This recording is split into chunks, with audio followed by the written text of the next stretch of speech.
Hello Lightworkers, welcome to Monday. Today we're going to talk about a few things, but basically we're going to talk about the difference between righteous anger and blind fury. Which one do you relate to more? Well, let's find out. I'll see you in the next bit.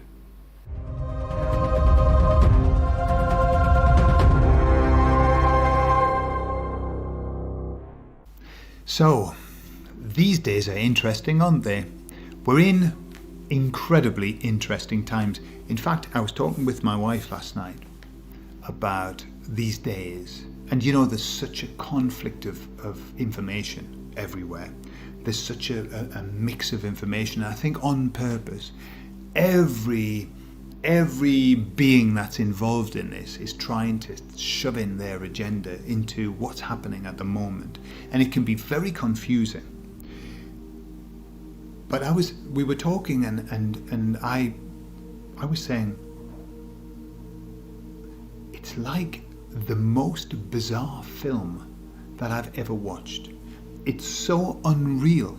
Life at the moment has become so unreal, so bizarre, so kind of forced. I think that's the word. It's like forced. Everything is forced. It's like nothing is natural. And it's really bizarre. It's really interesting. I mean, no wonder everybody's talking about, you really get your popcorn out now. Really get your popcorn out.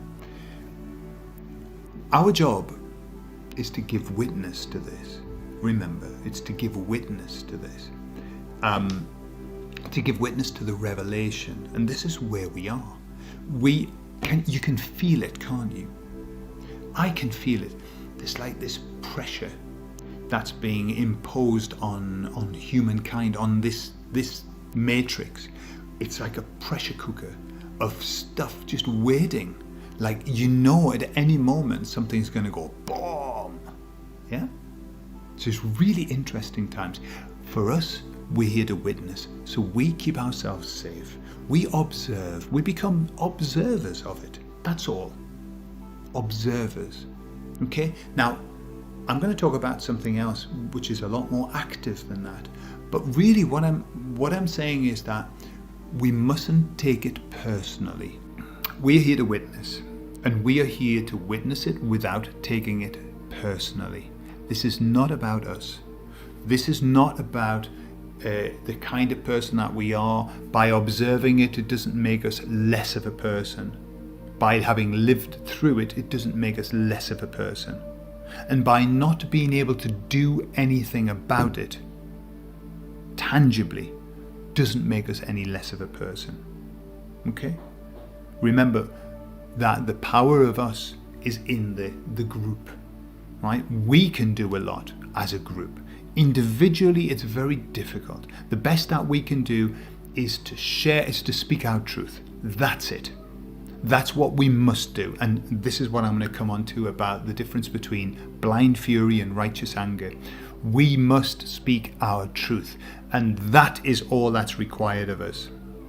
As long as we do that, as long as we speak our truth, then we are being true to our own selves. And to thine own self be true, Horatio, were the words, I believe, from Shakespeare. It's absolutely vital that we speak our truth. However, what we've got is that we have been given a society has been created in which we are not allowed to speak our truth anymore. And when I say we are not allowed, it is severely frowned upon that we speak our truth. We are not supposed to speak our truth if our truth is anything other than the narrative that is being sown at this time. And this is what most people are falling into, the fear of what other people might think. That's the control, right? Right, there are a few shitty laws out there where they can give you a big fine, but really, it's all about the fear of the next person. What will that person think of me? What will society think of me? Now, we all know that society is full of shit. Okay? The cult of society is full of shit. it's the most neutered, rotten thing that's around. Anybody who believes that the opinion of other people is worth more than their own truth is completely and utterly misdirected. People don't know shit. People have no idea. I think I've said this before. They have no idea. So to be fearful of their opinion when their opinion is probably the worst opinion that you could possibly have on anything. It isn't even a worst opinion. It's a nothing opinion. It's of no consequence opinion. It's a meaningless. It's been squeezed out. It's been diluted. It's been watered down. It's wishy-washy. They have no opinion. And so to be frightened of that is a waste of time. Okay? However, it's scary. It is scary. There are many. Okay? And so it's scary when you are attacked, you put something in Facebook and suddenly you've been fact-checked and then you've been sent out for 10 days. You've been sent into Facebook prison. Fuck 'em! Facebook prison. Leave Facebook. Don't go in there. And or you write something and you're attacked by lots of people. How dare you say that? How dare you? Okay? It is scary. Only until you get the right frame of mind. Right.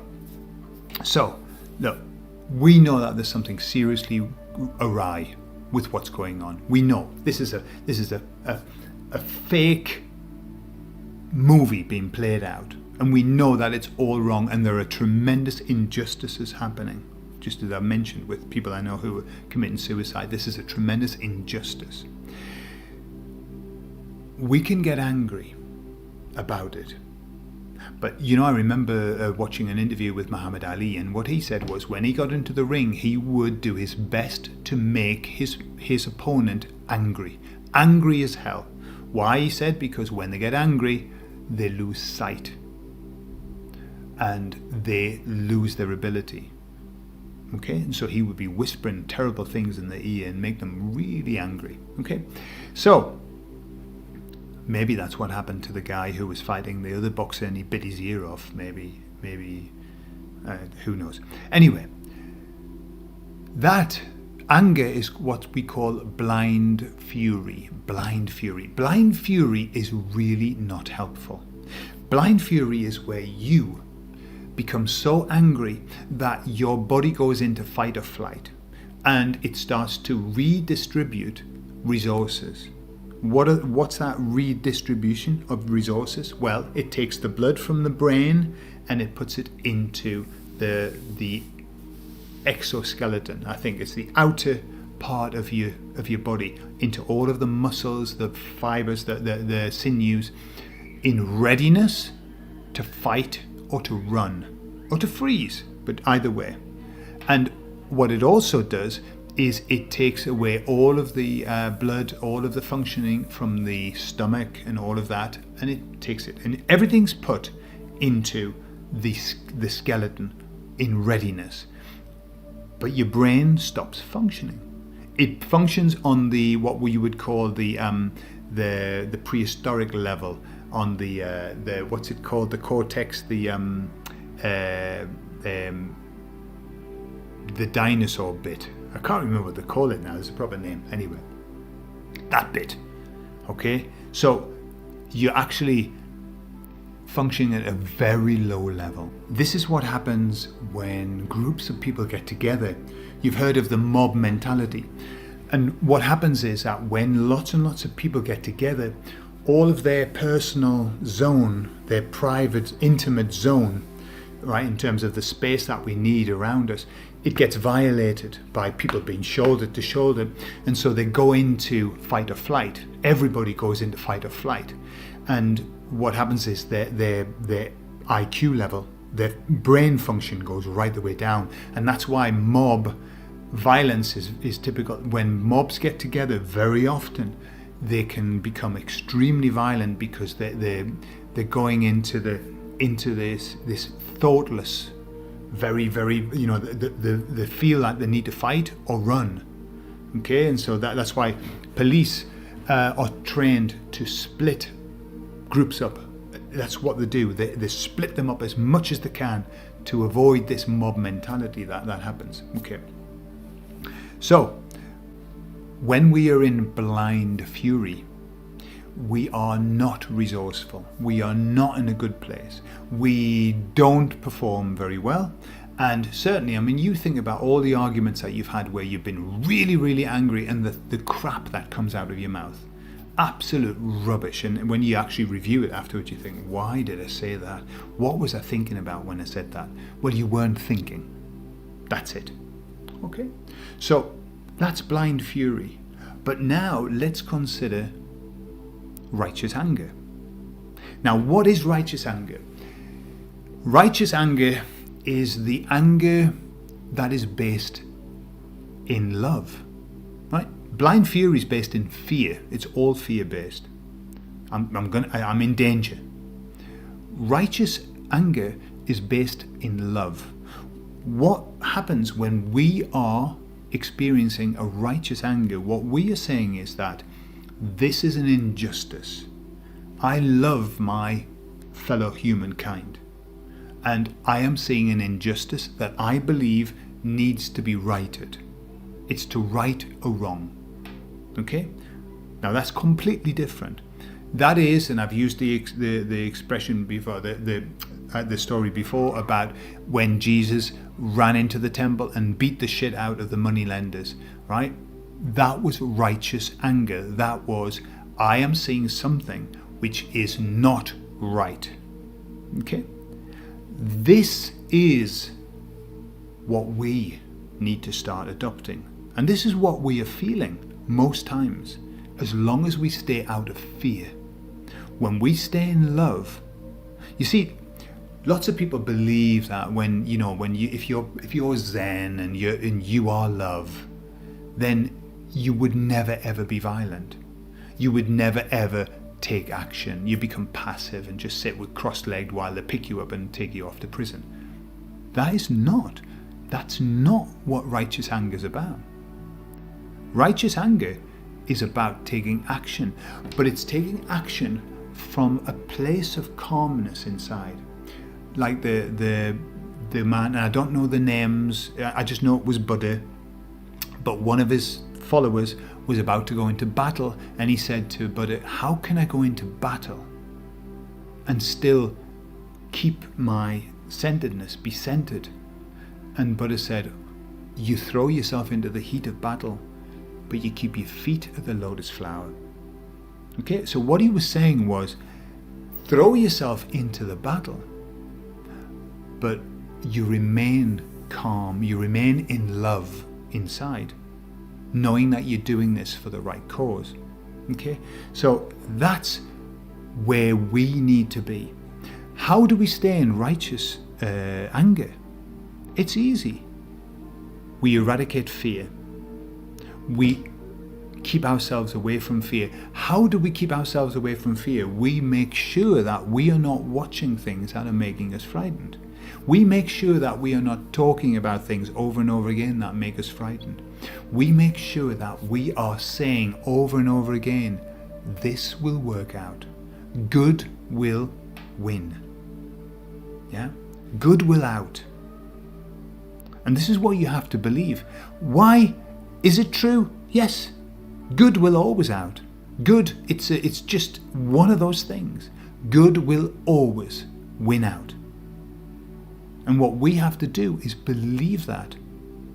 When we believe that, and we see what's happening, and also another thing, which is why I keep saying this is a film, is that when you become detached from something, when you look at it and you think, this is a bloody film that I'm watching, get my popcorn out. That step detachment helps you not to be frightened. It helps you to be calm. Okay? So you must always detach yourself from things. This is not about me. Right? You must detach yourself from it. You're observing. you are giving witness. This is what it's all about. You are giving witness to the most bizarre things ever in the world. But it's not you. It's not about you. Okay? And so that's where you keep yourself in a place of calmness, in a place of love. Then, when you are feeling righteous anger, there is no fear. There is no fear. Because righteous anger is where you know that this is the right thing to do. You know that the right is being wronged, and so you become angry. And you have the energy to put that right. So what happens is, and this is where I'm very aware that the turn of the year, and I think it's from the change of the sign moving into the age of Aquarius. I'm aware that I feel very different. I feel differently. I feel like I've got to the place where I think I don't care what people think anymore. I don't care if somebody's going to be offended by what I say. And I always am respectful. And I always leave room for other people's opinion. But I'm not frightened to give mine anymore. I'm not frightened to state my opinion. Sometimes I will be quiet. Sometimes I'll shut up. And the reason that I do that is not because I'm frightened. It's because, as the expression goes, don't try and teach pigs to sing. It wastes your time and it annoys the pigs. Please use that. We don't go throwing out pearls before swine. Okay? Because as the Bible says, they will trample the pearls and then they'll turn on you. Okay? So that's sometimes why I'm quiet. But if I believe that it's the right thing to speak out, if I believe that it is the right thing to say, I'll say it. And I'm not frightened because inside I'm angry. But it's an anger from love because we need this sorting out. We need to get into a better place. And we're going to be in a better place. And it's going to take all of us. It's going to take all of us. And so that's why it's very important now for you to move away from fear. Don't be blinded by fear. Fear blinds. Love opens your eyes. Love helps you see. If you feel fearful, look through this channel, go back and look for EFT and look for havening and do it. Just do it. I've even got a video specifically on fear and how to get rid of fear. Okay? Do it. Get rid of the fear. The fear is making you not be able to think properly. And get into love. And from love, you can do wonders. You know, anger is a wonderful, wonderful emotion. Anger is the energy to take action. That is what anger is supposed to be. It's the energy to right wrongs. Because when you're angry righteously, it's because you are saying something that is not right. Something that is it's wrong. And that's why you take action. Okay? So, let this be the year of peaceful rebellion. Let this be the year of taking action. Let this be the year of us speaking out, speaking our truth. And remember, your truth is your truth. It doesn't have to be anybody else's. You're not speaking out because you want to convince everybody that your truth is the only truth.